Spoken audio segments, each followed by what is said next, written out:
In this video, we are going to learn how to create a square spring shape in Blender. So let's start. It is requested by someone.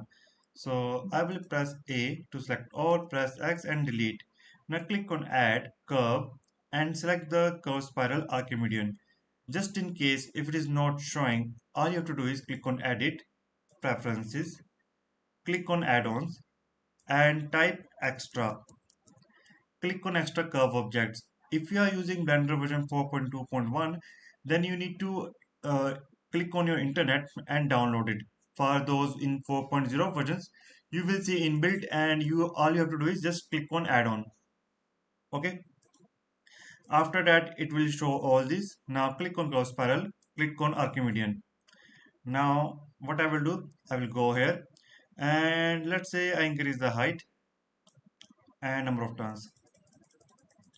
Great, but it is not the square shape. That's why you guys are here.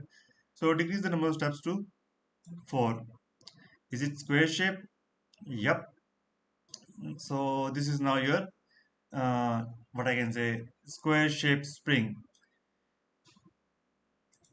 So if I go exit the tab mode, click on here and what should I do? I will go to the geometry, round object, increase the roundness, fill the gaps. So yeah, in that way you can create your square shape. In the similar manner, you can also create a pentagon or triangular shape. Let me show you what I mean. So I will press this GX and move it, forward direction and go here, Archimedean, let's say 5. So this is a pentagon shape. You want a triangular shape spring. So yeah, in the previous version, I used something called shrink wrap. So you don't need to use it. Just, being a little smart.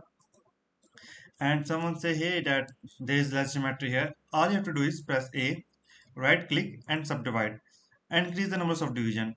So in that way, now you have a better geometry and triangle as well. So I hope you learned something from this video. If you have any kind of doubt or inquiries, feel free to ask. Thanks for watching and have a great day. Namaste.